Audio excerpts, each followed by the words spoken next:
साथियों, जैसा कि हम सभी जानते हैं कि हमारे प्यारे प्रभु श्री राम भगवान अयोध्या के राजा दशरथ और रानी कौशल्या के पुत्र थे और यह माना जाता है कि राम नवमी के दिन ही भगवान राम का जन्म हुआ था।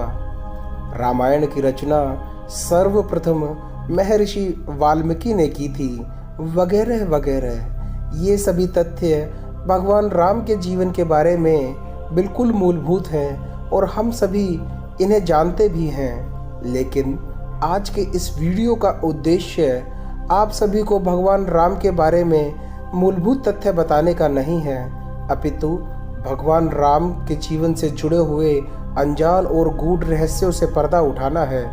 आप सभी मेरे यानी अमन के साथ अवश्य बने रहिए।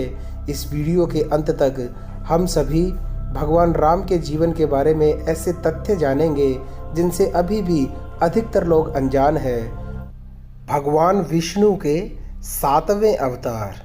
भगवान राम को भगवान विष्णु के 10 अवतारों में से 7वां अवतार माना जाता है।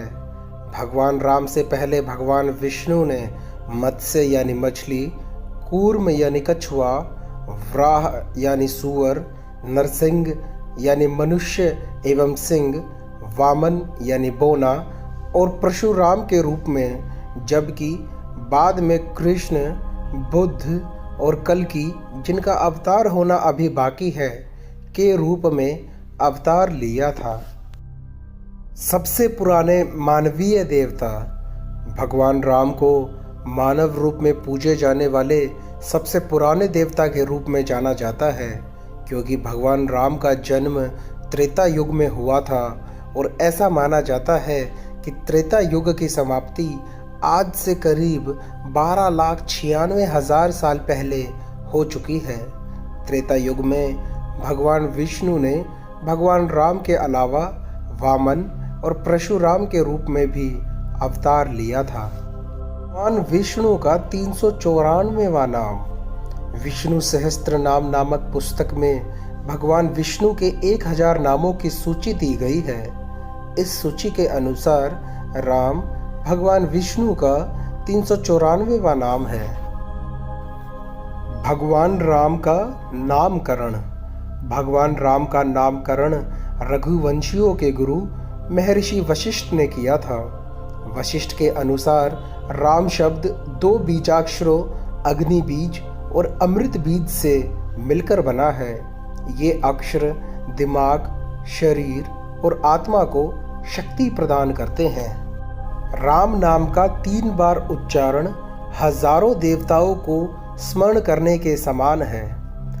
यह महाभारत में भी वर्णित है कि एक बार भगवान शिव ने कहा था कि राम नाम का 3 बार उच्चारण करने से 1000 देवताओं के नामों का उच्चारण करने के बराबर फल की प्राप्ति होती है।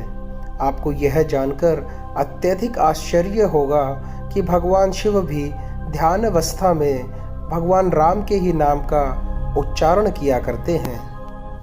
भगवान राम को युद्ध में पराजित करने वाला। भगवान हनुमान ने काशी के राजा ययाति की रक्षा के लिए भगवान राम से युद्ध किया था। ऋषि विक्रमादित्य के आदेश पर भगवान राम काशी के राजा को मारने के लिए आए थे। भगवान हनुमान ने काशी के राजा की सहायता के लिए युद्ध में भगवान राम का नाम जपना शुरू कर दिया था। इस वजह से भगवान राम के तीरों का हनुमान जी पर कोई असर नहीं हुआ और भगवान राम को अपनी हार स्वीकार करनी पड़ी थी। राम सेतु का निर्माण एवं लंबाई। राम सेतु का निर्माण वानर सेना द्वारा किया गया था, जो तमिलनाडु के रामेश्वरम से शुरू होकर श्रीलंका के मन्नार तक बनाया गया था। इस पुल के मुख्य शिल्पकार नल और नील थे। इस पुल की लंबाई लगभग 30 किलोमीटर थी और इसे बनाने में लगभग 6 दिन का समय लगा था। भगवान राम का अपहरण। रावण के भाई अहिरावण ने भगवान राम और लक्ष्मण का अपहरण किया था और महामाया देवी को बलि देने के लिए उन्हें पाताल लोक की गहराइयों में ले गया था। लेकिन भगवान हनुमान ने अहिरावण का वध करके भगवान राम और श्री लक्ष्मण जी को मुक्त कराया था। भगवान श्री राम का राज्यकाल। भगवान राम ने 11,000 वर्षों तक अयोध्या राज्य पर शासन किया था। इस स्वर्णिम काल को राम राज्य के रूप में भी जाना जाता रहा है। पहले से निश्चित घड़ी पर श्री राम जी की मृत्यु का समय आ गया, लेकिन यम उनके नगर में प्रवेश नहीं कर पा रहे थे, क्योंकि नगर की रक्षा महाप्रतापी वानर श्री हनुमान जी कर रहे थे। हनुमान जी का ध्यान हटाने और प्रकृति को अपना कार्य करने की छूट देने के लिए श्री राम ने अपनी अंगूठी धरती की एक दरार में गिरा दी और हनुमान जी से कहा कि अंगूठी को ले आएं। यह दरार हनुमान जी को पाताल लोक की अनंत गहराइयों में ले गई, जहां उन्हें श्री राम जी की अंगूठी के अनगिनत नमूने मिले।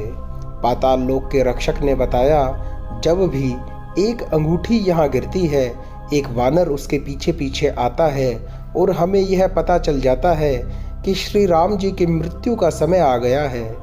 ऐसी अंगूठियाँ ऊपर से जहाँ तक मेरी स्मृति जाती है तब से गिरती रही हैं और भविष्य में भी गिरती रहेंगी।